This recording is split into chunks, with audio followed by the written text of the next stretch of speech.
My name is Yusuf. Did you say Yusuf? You said Yusuf. Yeah, very good. I wish you'd teach my wife. She keeps mispronouncing it. She calls me useless.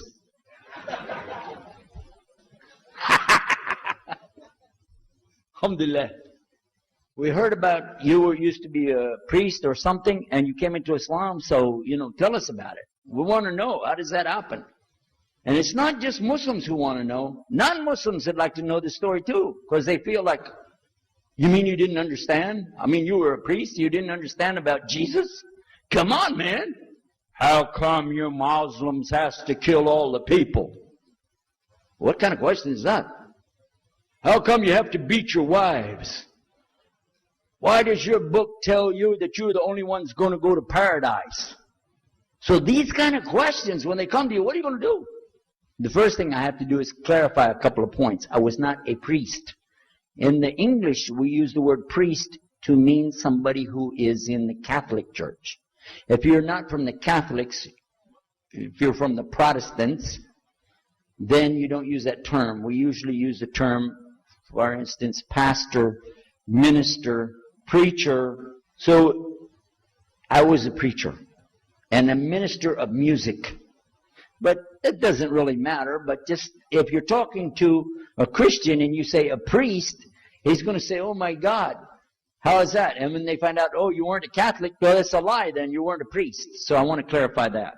I will tell you, in my own estimation, I'm probably the least of the factions within this equation.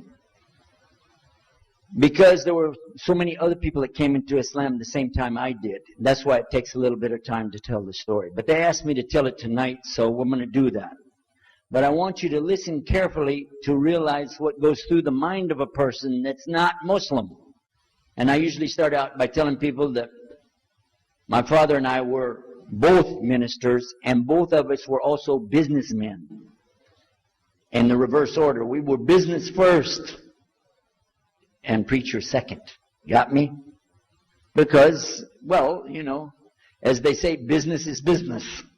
And that's exactly how it worked. And we were very concerned about Christian conditions. So my father started something called Concerned Christian Centers. At one point, my father told me, we're going to start doing business with a man from Egypt. Well, I said, well, this is great. International sounds good. We can put this in our business card. We're international. He said, and this man, he's from Cairo, Egypt. And that's where, if you know, they have the Nile River. They have those big pyramids. They have the Sphinx, Abu Hul. They got everything. I'm saying, oh, this is good. He said, and he's a Muslim. I'll never forget it. I've told the story many times, but it's just like it happened yesterday.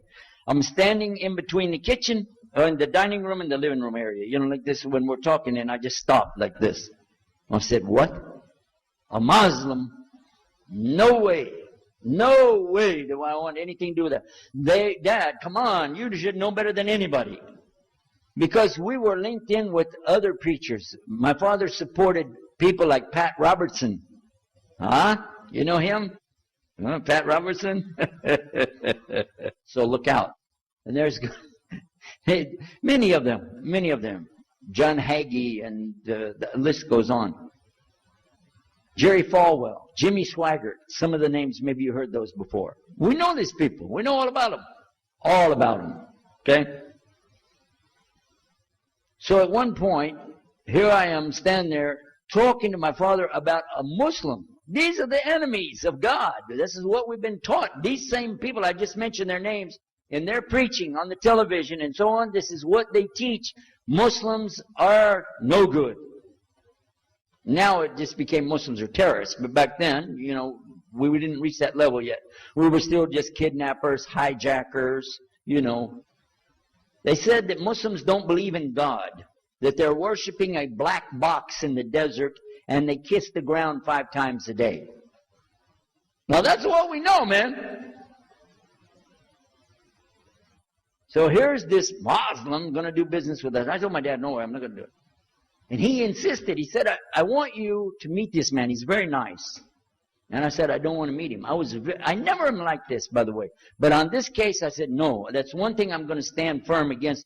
We're not going to do it. He said, I want you just to meet him. I said, all right. I'll do it for you. I'm going to do it my way. I'm going to go to church. And it's going to be on Sunday. When I come out of the church, I'm going to have my Bible under my arm. I'm going to have the salib. I used to carry a big cross. I'm going to have my cross with me.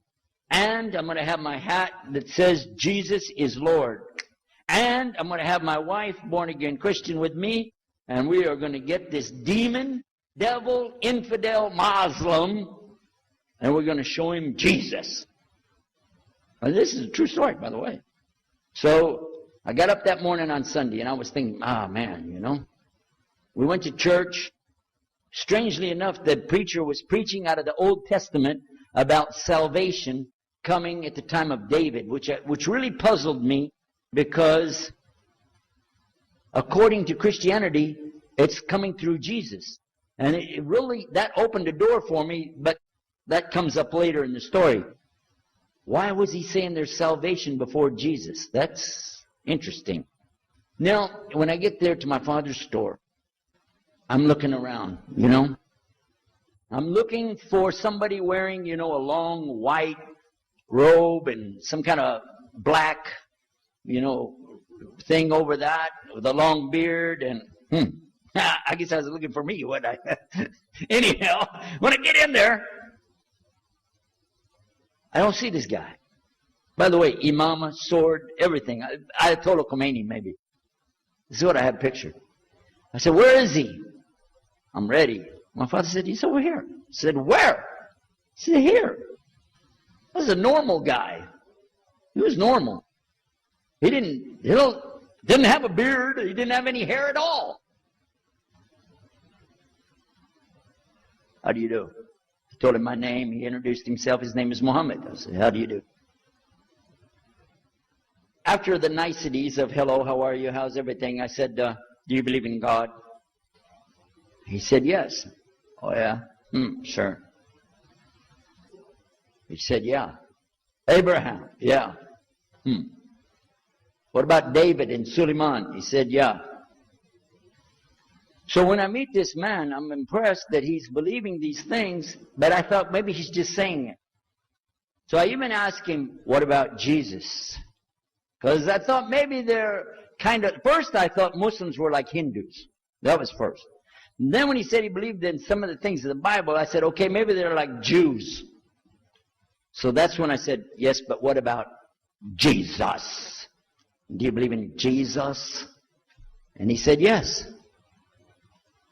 I said, okay, wait a minute. This is going to be easy. I can convert this guy. So I agreed that we're going to do business with him.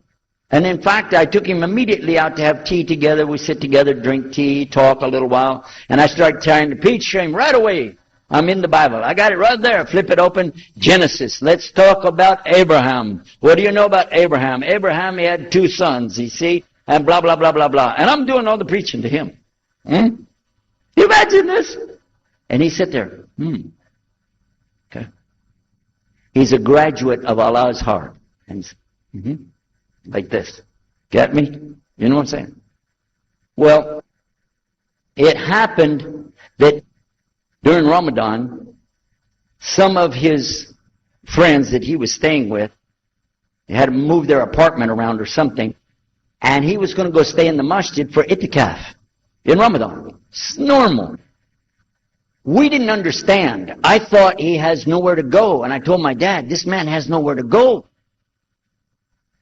And my dad said, no, he's got money. I said, no, he doesn't. Daddy, I'm telling you, he has no place to go. I heard him say he's going to go live in the mosque. To a Christian, if you're going to live in the church, ooh, that's the worst. So I said, let me offer that he can stay at our place. And my dad said, no, you don't do that. That's not right. I said, no, I'm going to offer it to him. I went to him and I said, how would you like to come stay at our place? He said, no, I want to go and stay there. I want to stay in the mosque, and it's something good. I said, oh, man, look at this poor man. Oh, my God. He doesn't know, you know. Poor soul. Please come and stay in our house. And he said, no, I can't. I need to go stay over there. I said, I'm scratching his dignity. So I told him, listen, no. I want you to come and you can pay. You can pay money and stay with us. He said, how much? I said, $15 a week, which in America is like nothing. $15 is nothing. I said, and then he kind of hesitated. I said, and we'll pay for all the food. Well, you eat $15 worth of food in one day in America. He said, okay, all right. And I told my dad later, I said, see how I did that? Because now he'll stay with us. He knows he's getting a good deal on the food, and I was making it all about money. Well, I didn't know he wanted to come and stay with us. He wanted to learn about how are Americans and how is the Dawah going to be. What do we believe? Especially people who are preaching. So he came and stayed in our house. And I said, well, now that's good. I'll travel with him and go with him in places, and he'll see and he'll learn about Christianity. As we were traveling and working together, we put up tables just like this and booths and things and set things out for people to come and look at them and sell things. And I caught him one time. When somebody wanted to take something from the front, he took it from the back and gave it to him. And I looked at him. And the next time somebody started to take something, he took from the back and gave it to him. I said, hey, Muhammad, we take the stuff from the front because that's the old stuff. The new stuff in the back, just hold it back. You know what I'm saying? This is dated material. Get rid of the junk first. He said, no, I can't. In my religion, we can't sell something unless we give the people the best. I said, got me on that one. And I'm supposed to be telling him about a better deal. I said, okay, yeah, whatever. You're never going to make any money, though. But that's all right. Over a period of time, I came to learn a lot of things. Also about being humble. A lot. Because this man was obviously well educated, very articulate. He could really talk about a lot of subjects. And in fact, I tried to debate with him about many things. But he was so wise and well educated that he could see what I was doing and he would take it easy and let me win every debate. I could win any debate with him if he wanted me to. But if he wanted me to lose, I was going to lose. This was how well he could handle it. Now what happened, one of the preachers that I knew, another preacher, who used to carry a big cross and walk down the street so people would stop and talk to him about religion, he had a heart attack and he went to the hospital. So I went to the hospital to visit him, and when I was visiting him, I met another man in the hospital who was in a wheelchair. This gentleman had a problem. He didn't want to talk to anybody. And I told him, let me witness to you. Let me share the message of Jesus with you. So I took out my Bible, and again, I started telling him about a prophet, Prophet Yunus, alayhi salam. And I'm telling them, look at Jonah. He's in the belly of the whale. He's in the sea. He's down there like this, and who knows how long. And suffering like this, you don't have as big a problem as that. And God saved him, so he could save you too. He said, didn't want to talk to me. I asked him, what's your name? He didn't want to tell me. Where are you from? He said, I'm from Venus. I said, what's that? Well, there is a Venus, Texas, by the way. But he said, he's from another planet. So I kept, each time I would go, I would talk to him, witness to him. Finally, one day, he started crying. I was pushing his wheelchair around. I took him down, I rolled him around different places. He started crying one day. He said, I'm going to confess something to you. I need to confess something to you. Now, to a Catholic, confession means you're going to tell the priest all your sins. And then he's going to forgive you. Well, I wasn't Catholic. And I told him, listen, I'm not Catholic and I'm not a priest. I'm a preacher. He said, I know. Better than you do. I am a priest. I said, oh my God.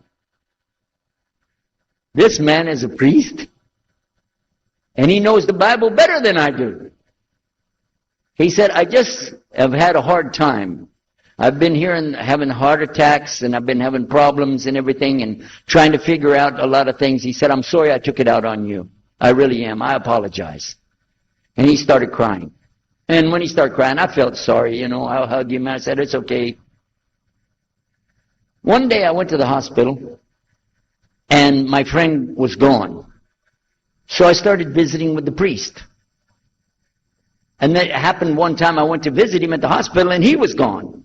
And I asked him, where did he go? They said he went home. I said, home? He's a missionary priest from South America. How did he go home? She said, I don't know, he's not here. I'm sure his family. I said, he has no family. I know him personally. He has no family. Where did he go? She said, I don't know. We're not responsible for them. I said, well, let me see where he went. You got it in your file? She said, I can't do that. Those are locked up. Nobody can look in the file. And I got in the lady's face and I said, listen to me. This man could die in the street right now, and it's going to be your fault.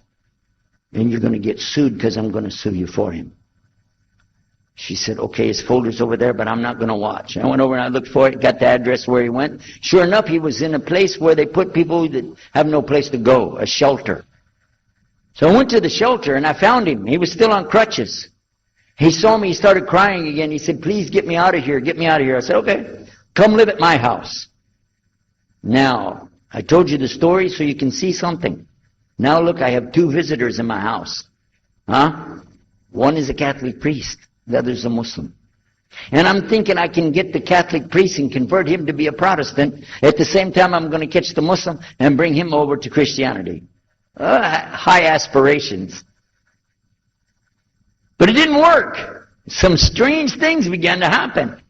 We would sit around the table at night to discuss what is the Bible and what's the salvation. My father has a Bible. It's called King James Version of the Bible. Most of you probably heard about it, especially any students of Ahmadiyya or Zakir Naik, you've heard about King James Version of the Bible. But I work out of a different one that I've had since 1953. It's called the Revised Standard Version. And it says in it, King James Version has grave mistakes, grave errors, defects in it. It's what it says. So I begin to preach out of mine, which doesn't match. And my father said, no, it's this way. I said, no, it's this way. Now my wife comes up with her Bible from Jimmy Swaggart. It's called The Good News for Modern Man. Okay? Totally different. It's written in modern vernacular. You can just, say anything you want to with it. You don't even recognize the Bible anymore. The Catholic priest, he's got another Bible. An older Bible with 73 books. We're working out of 66 books. And his is not even the same in the verses. It doesn't match up at all. And I never even knew about this subject until then. And he's saying this, and I'm saying that. My father's saying something else. My wife's on something else. And all the time, Muhammad the Muslim is sitting over there like this. So we asked him. I guess it was me. I asked him. I said, well, how many versions of your book, your Quran, do you have? He said, the Quran has no versions. There's only one. It's original. It's in the Arabic language. ذَلِكَ الْكِتَابُ لَا رَيْبَ فِيهِ. This is the book that has no doubt. هُدًى لِلْمُتَّقِينَ. It's guidance for those who have taqwa for Allah. This shield or taqwa that you have to have between you and Allah subhanahu wa ta'ala. And only certain people are going to get the huda, hidayah, dina, from this Quran. These people that have the taqwa. So when he's telling us that the Quran is one, I'm going, huh? And it's in the original language, we still have it. You know what I was thinking? He's lying. I was sure he was lying because he could see the problem we were having, and he just sat back and made that up. But I don't know Arabic at that stage, so I don't know what to say. Maybe, I don't know. And he left it at that. He didn't try to preach. But it put a big doubt in my mind now about, we got all these books, he's got one, and la rayba fi, no doubt in it. So another time we had another discussion that came up. Now this time I went to the other preacher who had the cross. And I was asking him, I want to be able to explain the Trinity. He said, you know the Trinity. I said, yeah, I know. And I know the Council of Nicaea when we had it. But I want to know the way to explain it so a human being can just understand it. I said, okay. It's like an apple. Just take an apple. The apple has a shell around the outside, the skin. Inside is the meat. Inside of that is the seeds. Okay? 3 things, 1 apple. That's the way. I start going back. I'm going to tell this Muslim about the Trinity. But on the way, I remember his arguing with me, his way of debating with me. I said, no, he's going to tear me apart. As soon as I say seeds, he's going to say there's more than one. So it could be 7 or 8 or 9 or 10 gods all rolled into one. No. It's got to be special. It doesn't work like that. Let me go back and try again. So I went back to him. I said, what if he says there's more than one seed in there? He said, okay. I said, and besides, it could have a worm running through it. Then that would make it go up another notch. What can I do about that? He said, okay, forget the apple. I said, okay. It's like the babe, the egg. Use the egg. The egg has a shell. Inside of the egg is the white. Inside of the white is the yellow. 3, 1 egg. That's it. That's good to go. Now I start going home again, and it hit me. Wait a minute. The egg could have a double yolk. God becomes 4, just like that. Plus, it could be rotten. I'm not going to ask him again. So at the market one day, I saw a man, and I was talking to him because I was listening to some things that Muhammad had told us about the belief in Islam, Allah is one.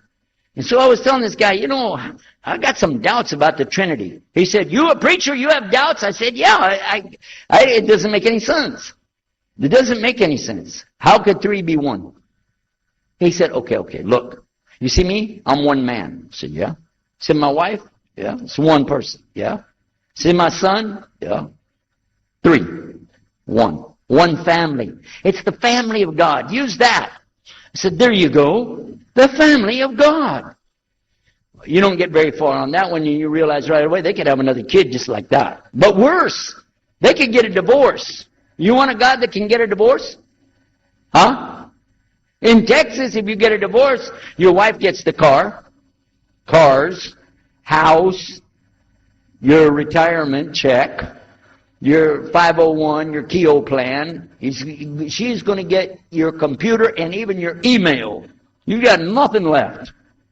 And I don't want a God that can have a worm in it.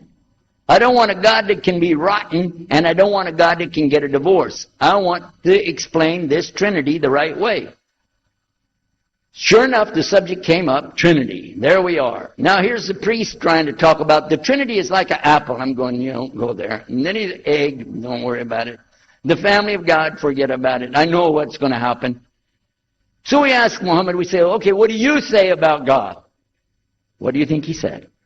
أعوذ بالله من الشيطان الرجيم بسم الله الرحمن الرحيم قل هو الله أحد الله الصمد لم يلد ولم يولد ولم يكن له كفوا أحد. And he explained it something like this. Say he is Allah, the unique, not like anything else. He's eternally sought after by his whole creation, but he doesn't need the creation. He's not the father of anything. He's not the son of anything. He's not like anything. And he is unique. Ahad. Boy, that's exactly what I already think, but I can't admit that. That sounds too easy. But plus in the Quran, Allah subhanahu wa ta'ala tells us to tell the Christians, don't say 3. Here's a little point. I'm going to go out of the story for a minute to show you something. Nowhere in the Old Testament, the Torah, or the Zabur, the Psalms, or the Injil, which is the New Testament, nowhere in the Bible do you find the word Trinity. Not once. Not once is the word Trinity. But it's in the Quran. We have it in the Quran. It says, Thalath, tell them not to say Trinity. Oh! But they don't have it, and Allah said, don't say it. Guess what else? The word Bible is not in the Bible. Bible is from Greek. It means biblios or book. Book. But it's in the Quran many times. Is it? Kitab. Book. Ahl Kitab. People of the book. So we found in the Bible a shortage. They're talking about it, but the Quran is explaining it. I found actually in the Quran, I can explain the Bible much better because it gives me the things I didn't know how to explain. So then in my mind, look what I did. I started realizing what he was saying was true, but I never admitted it. Instead, I was taking this and mixing it. And when I would go give my next talk, I would say, so and so and so, and I would use what I learned from the Quran to explain what's in the Bible. Some of the people liked it, but some of them didn't. Because when I began to talk about salvation being based on what? And the Bible tells you in there, there's no Savior except God. It says it real clear. Jesus is not your Savior, God is. When I found that, I said, okay, let me try another way to explain that. Each thing as I would learn it, I'm trying to change how I'm presenting the thing. It still doesn't dawn on me, I need to do something. But I could see for sure God is only one, and that, so I totally forget the Trinity thing. My dad never did believe it anyway, so he had no problem with it. Now we come to some new thing. The priest asks the Muslim, can I go to your church with you? The mosque. He said, sure, come on. Well, he went, and they came back. So he took the priest aside, come here, come here. What do they do? What do they do in there? Tell us, what do they do? Do they like kill some animals, or what do they do in there? He said, no, they just stand there like this, and they pray, and they leave. I said, what? They pray and leave? I said, yeah. Okay, what kind of music do they have? He said they didn't have any music. No music? How in the world are you going to worship God without music, man? So I asked him, Muhammad, you guys don't have any music? He said, no.